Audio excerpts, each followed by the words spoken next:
السلام علیکم friends, welcome to flash studio. دوستو آج ہم سلطنت عثمانیہ کے چوتھے سلطان بایزید اول کے حالات زندگی پر روشنی ڈالیں گے۔ دوستو ویڈیو میں آگے بڑھنے سے پہلے تمام دوستوں سے گزارش ہے فلیش اسٹوڈیو کو سبسکرائب کریں، بیل آئیکن ضرور پریس کریں تاکہ اس طرح کی مزید انفارمیٹو ویڈیوز آپ تک بر وقت پہنچ سکیں۔ دوستو سلطان بایزید اول 1360 عیسوی میں پیدا ہوئے۔ 1399 عیسوی کو کوسوو کی پہلی جنگ میں بایزید اول نے اپنے والد کے ساتھ صلیبیوں سے ڈٹ کر مقابلہ کیا۔ اس جنگ کے اختتام پر ان کے والد سلطان مراد اول کو شہادت نصیب ہوئی۔ سلطان مراد اول کی شہادت کے بعد سلطان بایزید اول سلطنت عثمانیہ کے چوتھے حکمران بنے۔ سلطان بایزید اول بہت ہی بہادر، حوصلہ مند، دلیر اور اسلام کے بارے میں بے حد جذباتی تھے۔ یہی وجہ تھی کہ سلطان بایزید نے فوجی امور کی طرف خاص توجہ دی اور اناطولیہ میں ریاست کرمان کو کامیابی سے اپنی سلطنت میں شامل کیا۔ اس کے بعد اناطولیہ میں قائم نصرانی امارات کو نشانہ بنایا، حتیٰ کہ ایک سال کے قلیل عرصے میں یہ تمام امارات سلطنت عثمانیہ کا حصہ بن گئی، جس کی وجہ سے سلجوقوں کے بعد پہلی بار سلطنت کے اندر ایک اتحاد قائم ہوا۔ بایزید کے دور حکومت میں یورپی ساحلوں پر موجود صرف مضبوط قلعے ہی سلطنت عثمانیہ کا حصہ نہ بن سکے۔ ان شہروں میں ایتھنز اور قسطنطنیہ شامل ہے۔ بایزید نے اناطولیہ اور یورپی محاذوں پر اس قدر بہادری اور تیزی سے حملے کیے کہ اسے یلدرم، جس کا مطلب آسمانی بجلی کا لقب دیا گیا۔ بایزید نے سریبیا کے ساتھ دوستانہ تعلقات قائم کیے، حالانکہ سرب ہی عثمانیہ کے خلاف بلقانی اتحاد کے قائم کا سبب تھے۔ اس سے بایزید کا مقصد یہ تھا کہ وہ دولت سریبیا سے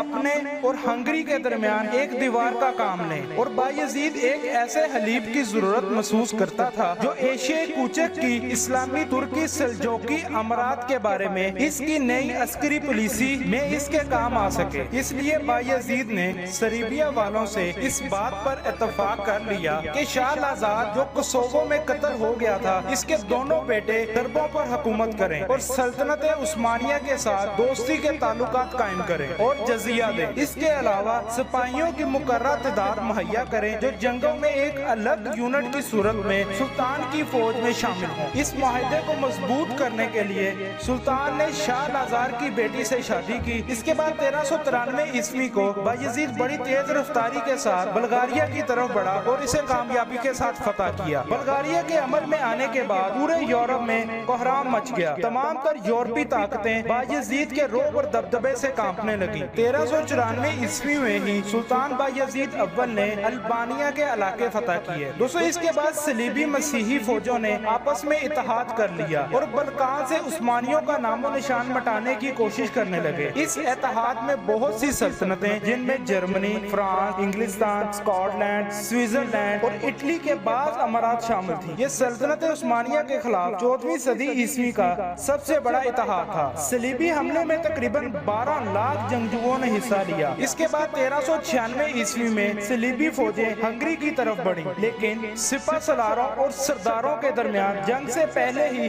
اختلافات پیدا ہو گئے۔ سیگسمنڈ اس بات کو ترجیح دیتا تھا کہ صلیبی لشکر انتظار کرے اور جب عثمانی لشکر حملہ کرے تو تب جنگ شروع کرے، جبکہ باقی سپہ سالار اس انتظار کے حق میں نہ تھے اور بغیر کسی انتظار کے حملہ کرنا چاہتے تھے۔ دوستو نکوپولس کے مقام پر 1396 عیسوی کو ان دونوں فوجوں کا آپس میں آمنا سامنا ہوا۔ بایزید کے لشکر میں 1 لاکھ سپاہی تھے جو کہ یورپی صلیبی اتحادی فوجوں کے مقابلے میں بہت کم تھے، لیکن عسکری نظام بہتر اور اسلحہ کے لحاظ سے وہ یورپیوں پر فوقیت رکھتے تھے۔ دوستو اس فوقیت کی وجہ سے اکثر نصرانی شکست خوردہ ہو کر بھاگ نکلے اور کئی قتل ہوئے اور ان کے بہت سے قائد گرفتار ہوئے۔ اس جنگ میں بے شمار مال غنیمت عثمانیوں کے ہاتھ لگا۔ شاہ ہنگری سیگسمنڈ، جس کا غرور اس حد تک بڑا ہوا تھا اور وہ اپنی فوج قوت کے بارے میں اس قدر پر اعتماد تھا کہ اس کا کہنا تھا کہ اگر آسمان اوپر سے گر پڑے تو ہم اسے اپنے نیزوں پر اٹھا لیں گے۔ دوستو اس جنگ میں وہ بھی فرار ہوا۔ اس فتح کی خوشی میں بایزید نے دارالحکومت میں ایک عظیم الشان مسجد جامع مسجد اولو تعمیر کروائی اور یورپی اسلامی دنیا میں خوشی کے شادیانے بجنے لگے۔ بایزید نے سلطان روم کا لقب اختیار کیا، جو اس بات کی دلیل تھا کہ وہ دولت عثمانیہ کا امین ٹھہرا اور جزیرہ نما اناطولیہ پر اسے اقتدار حاصل ہوا۔ ہزاروں مسلمانوں نے اناطولیہ کی طرف ہجرت کی۔ یہ لوگ دولت عثمانیہ کی مدد کرنا چاہتے تھے۔ اس کے بعد بایزید نے قسطنطنیہ کا پہلا محاصرہ کیا جو 7 ماہ تک جاری رہا۔ نکوپولس کی جنگ سے سے پہلے بازنطینی شہنشاہیت پر بایزید دباؤ سخت کرنے اور قسطنطنیہ میں مسلمان کے امور کا فیصلہ کرنے کے لیے قاضی کے تقرر پر حکومت کو مجبور کرنے میں کامیاب رہا۔ اس کے بعد بایزید نے بازنطینیوں کے سمندر کے راستے ہر طرح کی مدد روکنے کے لیے ایک مضبوط قلعہ تعمیر کیا۔ دوستو اس کے کچھ عرصہ بعد بایزید نے دوبارہ قسطنطنیہ کا محاصرہ کیا۔ اس بار بازنطینی شہنشاہ نے اسلامی محکمہ قضاء کی تشکیل، مساجد کی تعمیر اور مسلمانوں کے لیے شہر کے اندر 700 گھر تعمیر کو منظور کر لیا۔ ایک کثیر آبادی والے شہر کے نصف حصے کو چھوڑ دیا، جس میں عثمانی فوجی حفاظتی دستہ ٹھہرا جو کہ 6000 سپاہیوں پر مشتمل تھا۔ دولت بازنطینیہ پر جزیہ بڑھا دیا گیا۔ اس کے علاوہ یہ اجازت بھی دی گئی کہ مسلمان اذان پڑھ سکیں۔ نکوپولس کی عظیم کامیابی کے بعد عثمانیوں نے اپنے پاؤں بلکان میں جمائے، جس کی وجہ سے بلکانیوں کے اندر خوف و ہراس بڑھ گیا۔ بوسنیا نے بھی دولت عثمانیہ کی اطاعت قبول کر لی۔ عثمانی لشکروں نے نصرانی جنگجوؤں کا پیچھا جاری رکھا تاکہ انہیں کسی میدان میں واپس آنے کی ہمت نہ ہو۔ سلطان بایزید نے جزیرہ نما مورا کو فتح کرنے کے بعد اس کے حکام کو سزائیں دی جو صلیبی اتحاد کے لیے عسکری مدد لے کر آئے تھے، اور بازنطینی شہنشاہوں کو سزائیں دینے کے لیے بایزید نے مطالبہ کیا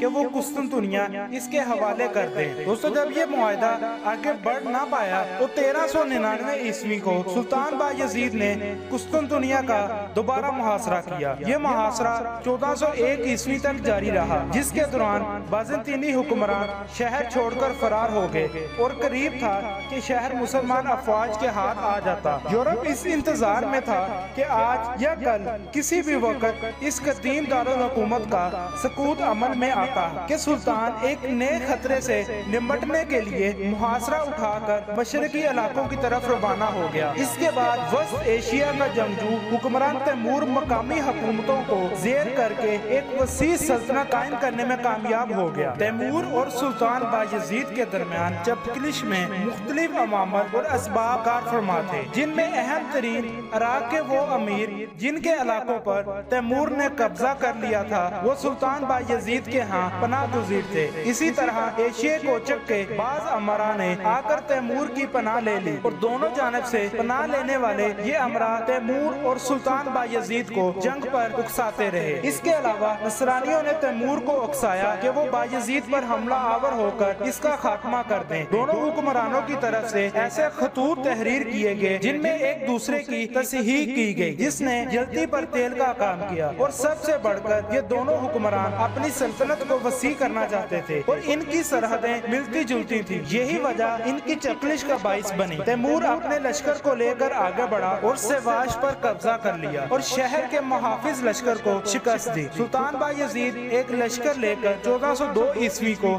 تیمور کے مقابلے میں انقرہ پہنچا۔ 20 جولائی 1402 عیسوی کو جنگ انقرہ میں تیمور نے عثمانی فوجوں کو شکست دے کر سلطان بایزید کو گرفتار کر لیا۔ سلطان بایزید اس شکست کے دکھ میں قید کے دوران 1 سال میں ہی انتقال کر گیا۔ کہا جاتا ہے کہ تیمور نے شروع میں دوران قید سلطان بایزید کے ساتھ اچھا برتاؤ کیا، لیکن جب سلطان بایزید نے 3 بار بھاگنے کی کوشش کی تو تیمور نے سلطان بایزید کو پنجرے میں بند کر دیا۔ سلطان بایزید کی شکست کی وجہ وہ جنگی جنون تھا جس کی بدولت وہ اپنے مد مقابل کی طاقت کا اندازہ نہ لگا سکا اور اسے شکست کا سامنا کرنا پڑا۔ اپنی فوج کے ہمراہ بایزید نے جس جگہ قیام کیا وہ جنگ کے لحاظ سے میدان جنگ کے قابل ہی نہ تھی، اور اس کی بہت ساری فوج پانی کی عدم دستیابی کی وجہ سے پیاس سے ہی مر گئی۔ دوستو تیمور کی اس فتح کے بعد یورپ میں ساری حکومتیں تیمور کی کامیابی سے بہت خوش ہوئی۔ انگلستان،